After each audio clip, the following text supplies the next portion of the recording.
สวัสดีครับยินดีต้อนรับสู่ VRT Channel นะครับวันนี้กลับมาอีกครั้งในเกม Final Fantasy 7 Ever Crisis นะครับในวันนี้เราจะมาทำไกด์สอนวิธีการเล่นรวมไปถึงวิธีการจัดทีมและวิธีการจัดอุปกรณ์สวมใส่ในการลง Battle Ranking EM Bombers of Shinra นะครับโดยในอีเวนต์นี้มันจะมีบอสทั้งหมด2ตัวก็คือ Airbuster และ Rhino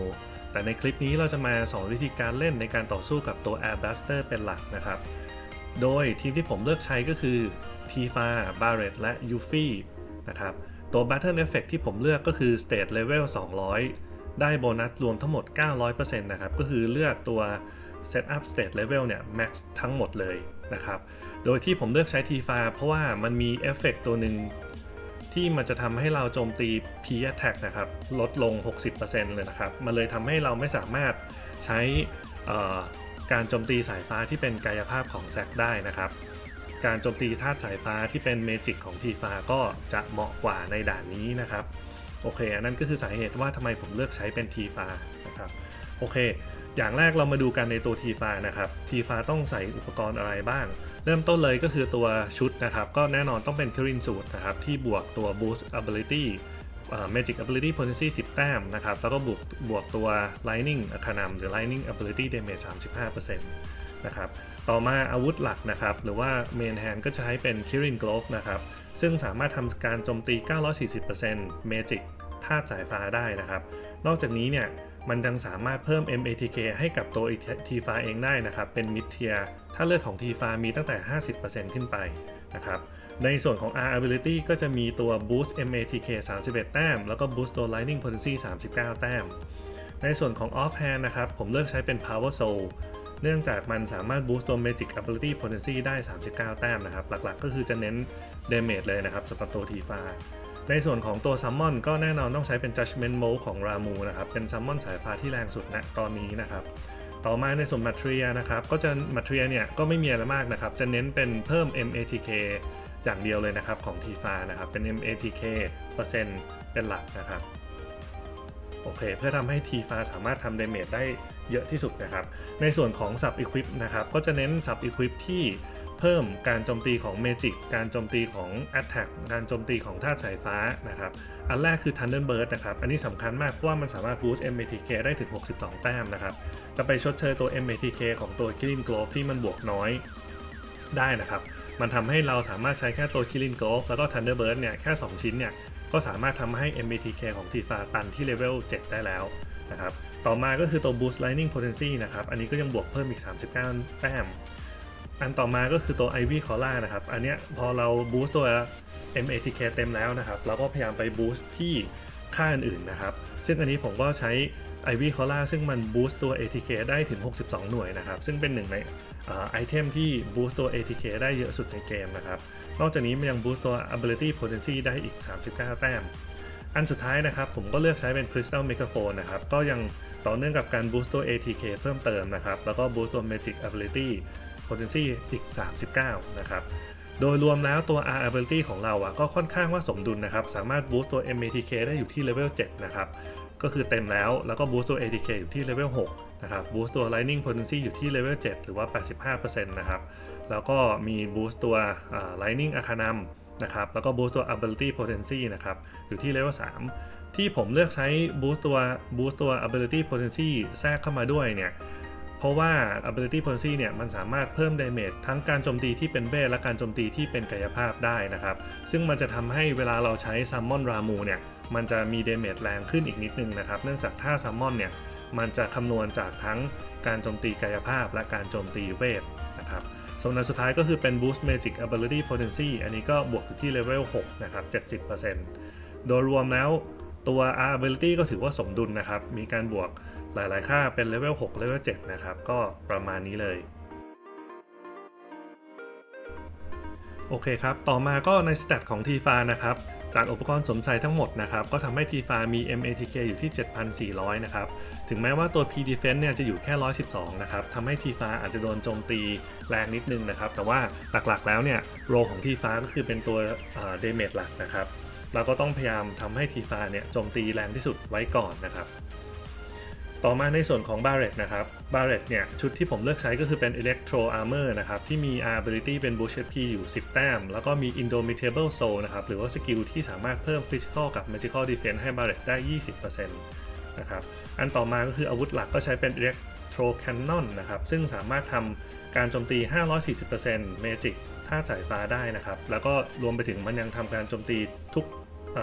ศัตรูทุกตัวด้วยนะครับในทีเดียวกันนอกจากนี้เนี่ยสกิลเสริมอื่นๆของตัวอาวุธเนี้ยมันอาจจะไม่ได้ใช้นะครับไม่ว่าจะเป็น PATK down หรือ MATK down อะครับเพราะว่าตัวบอสหลัก Air Buster เนี่ยมันอิมมูนต่อการแปะ debuff ทั้งหมดเลยนะครับโอเคหลักๆก็คือใช้อาวุธนี้ในการโจมตีหมู่นะครับ 540% เป็นธาตุสายฟ้าสายเวทนะครับนอกจากนี้ตัว R ability ของอาวุธนี้ก็ดีมากๆเช่นกันนะครับจะ boost ตัว MATK ถึง46แต้มแล้วก็ boost ตัว Magic ability ถึง52แต้มต่อมาในอาวุธ off hand นะครับซึ่งก็คือ Assault Gun นะครับอาวุธนี้ถือว่าขาดไม่ได้เลยเพราะว่าเป็น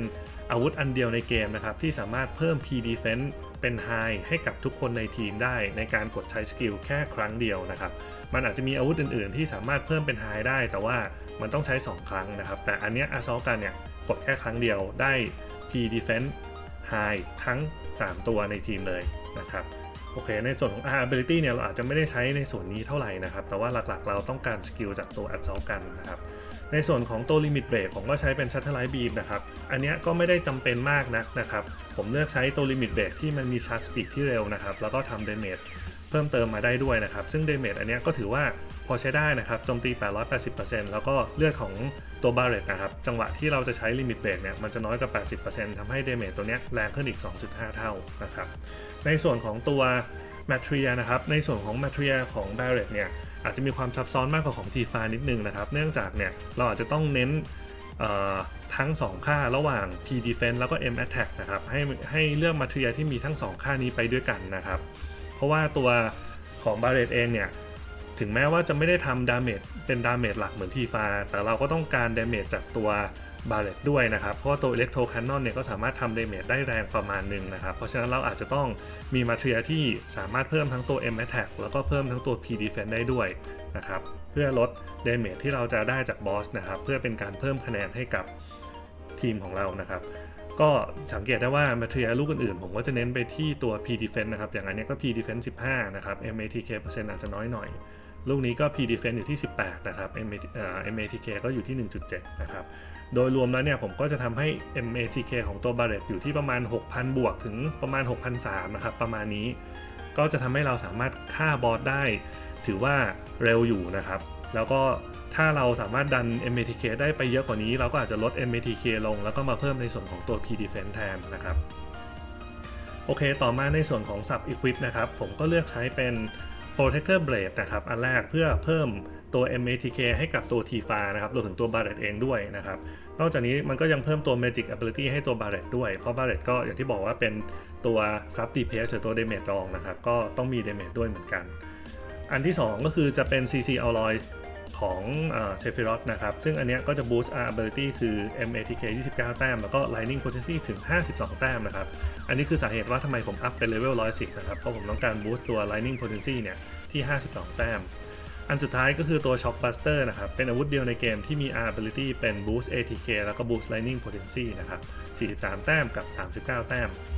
โดยรวมเนี่ยตัว Barret ก็ถือว่าทำ damage แล้วก็มี ability ที่สมดุลประมาณหนึ่งนะครับมี boost MATK อยู่ที่ level 7นะครับตันอยู่ที่ level 7แล้วก็มี boost ATK อยู่ที่ level 3นะครับมี boost Lightning Potency อยู่ที่ level 6 45แต้มนะครับซึ่งอันนี้ก็ได้มาจาก2อันนี้นะครับ CC Alloy กับตัว Shock Buster นะครับผมก็เลยต้องอัพเป็น110ทั้งคู่นะครับต่อมาก็คือในส่วนของ boost Magic Ability อันนี้ก็เต็ม max ที่ level 7เหมือนกันนะครับโอเคก็หลักๆของตัว Barret ก็ประมาณนี้นะครับในส่วนของ R ability นะครับอันนี้ก็เป็นให้ดูภาพรวมอีกทีนึงโอเคครับแล้วกลับมาดูในส่วนของ stat นะครับของตัว Barret ก็ M attack อยู่ที่ประมาณ 6,300 แล้วก็มี P defense ที่สูงนิดนึงอยู่ที่186นะครับก็ถือว่าสูงใช้ได้นะครับทำให้ตัว Barret เนี่ยโดนการโจมตีเนี่ยเบาลงค่อนข้างมากนะครับ โอเคครับต่อมาก็มาดูกันในส่วนของตัวยูฟี่นะครับในส่วนของตัวยูฟี่เนี่ยก็จะทำหน้าที่หลักเป็นบัฟเฟอร์และดีบัฟเฟอร์ให้กับทีมนะครับเพราะฉะนั้นชุดที่ผมเลือกใช้เนี่ยก็เป็น Winter Moogle นะครับซึ่งสามารถบูสต์ตัว SP ให้กับตัวยูฟี่ได้แล้วก็ที่สำคัญคือบูสต์ตัว Buff Debuff Extension หรือยืดเวลาบัฟกับดีบัฟให้กับคนในทีมได้ด้วยนะครับอาวุธหลักของยูฟี่ก็คือ Wind Slash นะครับซึ่งอันนี้ก็ถือว่าสำคัญมากเพราะว่ามันเป็นอาวุธที่ช่วยแปะลดต้านทานสายฟ้านะครับที่บอสได้ถึง High นะครับรวมไปถึงยังมี R ability ที่เพิ่มตัว Buff Debuff Extension ด้วยนะครับอาวุธ Off Hand อีกอันนะครับที่มีความสำคัญไม่แพ้กันก็คือ Crystal Cross นะครับซึ่งอาวุธนี้มันจะสามารถแปะตัว MATK นะครับเป็น High ให้กับได้ทั้ง Tifa แล้วก็ Barret นะครับรวมไปถึงยังมี ability เป็น boost MATK แล้วก็ boost ability potency ทำให้ตัวยูฟี่เนี่ยสามารถทำ damage เพิ่มได้อีกนิดนึงนะครับในส่วนของตัว limit break นะครับผมเลือกเอาอันนี้มาใช้นะครับเพราะว่าอันนี้ limit break อันนี้มันสามารถเพิ่ม PATK แล้วก็ MATK เป็น mid นะครับให้กับเพื่อนร่วมทีมทุกตัวได้นะครับที่ผมเอาอันนี้มาด้วยเพราะว่าก่อนที่ทีฟาจะใช้ซัมมอนรามูครับถ้าเราสามารถเพิ่ม PATK ให้ทีฟาได้เนี่ยมันสามารถทำให้ซัมมอนรามูเนี่ยทำ damage ได้เยอะขึ้นนะครับในส่วนของตัวแมทเรียนะครับแมทเรียเนี่ยผมก็เน้นเป็น P defense ไปเลยครับอย่างอันนี้ก็เน้นที่เพียว P defense นะครับลูกนี้ก็เน้นที่ P defense นะครับส่วนลูกสุดท้ายเนี่ยผมเน้นเป็น Thundara Blow นะครับเพราะว่าผมต้องการแมทเรียที่สามารถโจมตีธาตุสายฟ้าได้นะครับเพื่อเอามาช่วยทำ damage ที่ผมใส่ไว้ในสล็อตสุดท้ายเพราะว่ามันมี support แมทเรียเป็นเพิ่มความแรงของสายฟ้า 30% นะครับซึ่งจริงๆแล้วลูกนี้เนี่ยเราสามารถใช้เป็นมาเทียสายฟ้าที่เป็นกายภาพก็ได้หรือที่เป็นเวทก็ได้นะครับจริงๆถ้าเลือกเป็นเวทเนี่ยจะเหมาะกว่าแต่ผมไม่มีมาเทียสายฟ้าที่เป็นโจมตีเป็นเวทนะครับที่มันมี P defense นะครับผมก็เลยเลือกใช้เป็นอันนี้แทนนะครับถ้าเพื่อนๆมีก็สามารถใช้ทันดาร่าธรรมดาได้นะครับที่เป็นเมจิกนะครับโอเคในส่วนของตัว Sub Equip นะครับอันแรกก็คือเป็น Stream Guard นะครับแน่นอนเพื่อเพิ่ม MATK ให้กับตัว Tifa แล้วก็ตัว Barret นะครับอันต่อมาผมใช้เป็น Cutlass นะครับหลักๆคือเอามาเพื่อเพิ่มตัว P Defense นะครับให้กับตัว Yuffie นะครับอีกอันนึงก็คือ Max Ray อันนี้ก็เช่นกันครับเอามาเพื่อเพิ่มตัว P Defense ให้กับ Yuffie เหมือนกันเพราะ Yuffie ไม่ได้ทำ damage อะไรมากมายนะครับหลักๆก็อาจจะเป็นตัวแทงของทีมนี้ก็เลยใส่พวก P Defense มาเพิ่มนะครับสังเกตได้ว่า P Defense ของ Yuffie เนี่ยอยู่ที่251เลยทีเดียวนะครับส่วนในส่วนของ R ability เนี่ยหลักๆแล้วของตัว Yuffie ที่สำคัญเนี่ยก็จะมีแค่ในส่วนของ P defense นะครับซึ่งตอนนี้ผมดันได้ถึง level 5พอดี35แต้มนะครับแล้วก็อีกอันหนึ่งก็คือตัว Buff Debuff Extension ซึ่งผมอัปเกรดได้เป็น level 6นะครับที่46แต้มโอเคครับก็โดยรวมในส่วนของการจัดทีมก็ประมาณนี้นะครับในส่วนของ Tifa Barret และ Yuffie นะครับ Battle Effect ก็อยู่ที่ 900% นะครับโดยที่วิธีการเล่นเนี่ยเราก็ต้องคำนึงถึงว่าในการคิดคะแนนนะครับมันจะมีทั้งหมด3ส่วนด้วยกันนะครับการคิดคะแนนส่วนแรกเนี่ยก็คือคิดจากจำนวน damage ที่เราทำได้ใน1ฮิตนะครับซึ่ง damage ที่ทำได้ใน1ฮิตเนี่ยมันก็จะมาจากตอนที่เราใช้ซัมมอนตัวรามูนะครับอันต่อมาก็คือคะแนนที่คำนวณจาก damage ที่เราได้รับนะครับมันก็เลยเป็นสาเหตุที่ทำไมผมต้องใส่ P defense ให้เยอะที่สุดเท่าที่จะทำได้ในส่วนของ Yuffie และ Barret ซึ่งไม่ใช่ตัว damage หลักนะครับเพื่อทำให้ทีมเนี่ยโดน damage น้อยที่สุดเท่าที่เป็นไปได้นะครับเพื่อทำให้เราได้คะแนนมากที่สุดส่วนสุดท้ายที่ถูกนำมาใช้คิดคะแนนก็คือเวลาในการฆ่าบอสนะครับยิ่งเราฆ่าบอสได้เร็วเท่าไหร่นะครับมันก็จะทำให้เราได้คะแนนมากขึ้นเท่านั้นเพราะฉะนั้นทำเดเมจก็สำคัญนะครับแล้วก็โดนเดเมจเบาก็สำคัญเพราะฉะนั้นเพื่อนๆก็อาจจะต้องเอาแนวทางการจัดทีมไปลองปรับใช้ดูขึ้นอยู่กับอุปกรณ์แล้วก็ตัวมาเทียที่เพื่อนๆมีนะครับโอเคครับเดี๋ยวเราก็จะไปดูกันว่าตอนเราสู้กับบอสมันเป็นยังไงบ้างนะครับ